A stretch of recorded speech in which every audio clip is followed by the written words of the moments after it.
Hello viewers, welcome to సినీఫ్లిక్స్ India. నేను మీ ఆద్య. 2025లో విడుదలైన historical action cinema Shivaji Sawant రాసిన మరాఠీ నవల చావాని బేస్ చేసుకుని మరాఠా సామ్రాజ్యం రెండవ పాలకుడు శంభాజీ కథాంశంతో నిర్మించిన ఈ సినిమా చావా అనే పేరుతో ఈ ఫిబ్రవరి 14న ప్రపంచవ్యాప్తంగా హిందీలో మాత్రమే విడుదల చేశారు. ఈ సినిమా హిందీలో రిలీజ్ అయ్యి రికార్డులు బ్రేక్ చేసిన సంగతి అందరికీ తెలిసిందే.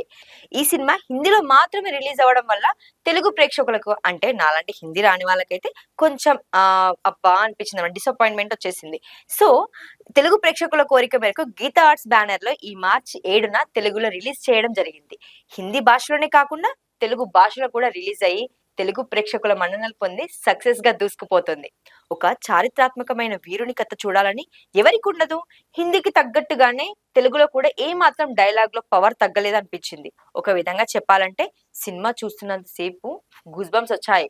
అస్సలు నేను ఎక్స్పెక్ట్ చేయలేదు, అంటే తెలుగులో హిందీలో ఉన్నంత బాగుంటుందా అని ఒకటి అనిపించింది. కాకపోతే తెలుగులో కూడా చాలా బాగా అనిపించింది. అలాగే హీరో వికీ కౌశల్ ఇప్పటి వరకు మంచిగా లవర్ బాయ్ గా, అట్లా ఫ్యామిలీ మ్యాన్ గా ఇట్లాంటివే సినిమాలు చేశాడు. దీంట్లో మాత్రం ఒక వీరుని లాగా చాలా అద్దరగొట్టిండు అనమాట. అన్ఎక్స్పెక్టెడ్, అసలు ఈ రేంజ్ కి వెళ్ళిపోతాను నేను అనుకోలేదు. సో ఆ రేంజ్ లో చేశాడు. ట్రైలర్ చూసినప్పుడు అనుకున్నాను ఇలా ఇంత బాగుంది, ఇలానే ఉంటుందా సినిమా అని. అంతకంటే బాగుంది. అండ్ ఇంకా మన రష్మిక మందన తెలుగు ప్రేక్షకులకి పెద్దగా పరిచయమే అక్కర్లేదు, మనందరికీ తెలిసిందే తను.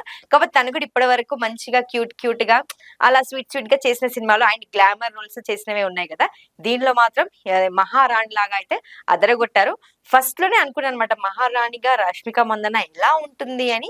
ఫస్ట్ లో చావా సినిమా గురించి వింటున్నప్పుడే అనిపించింది. కానీ ట్రైలర్ చాలా బాగా అనిపించింది. సినిమా చూసాక సినిమాలో అద్దరగొట్టింది. మీలో ఎవరైనా చూసారా సినిమా? ఇప్పటి వరకు హిందీలో చూసిన వాళ్ళు ఉన్నారా? హిందీలో చూసిన వాళ్ళు ఉంటే తెలుగులో కూడా చూసి హిందీలో బాగుంది, తెలుగులో బాగా అనిపించిందా మీకు కమెంట్ చేయండి. మన తెలుగులో చేస్తుంటే ఇఫ్ ఇన్ కేసు హిందీ నుంచి తెలుగుకి డబ్ అవ్వకుండా తెలుగులో రీమేక్ చేస్తుంటే మన తెలుగు హీరోస్ లో ఏ హీరో చేస్తుంటే బాగుండేది క్యారెక్టర్ అని మీకు అనిపిస్తుందో కామెంట్స్ చేయండి. అలాగే తెలుగులో చూడాలి అనుకొని ఎవరైనా చూడలేదు అని అనుకుంటే ఈ రోజు సినిమా రిలీజ్ అయింది కాబట్టి తప్పకుండా వెళ్ళి సినిమా చూడండి. నేను ఇచ్చిన ఇన్ఫర్మేషన్ కనుక నచ్చినట్టయితే లైక్ చేయండి, షేర్ చేయండి. Please do subscribe to సినీఫ్లిక్స్ India.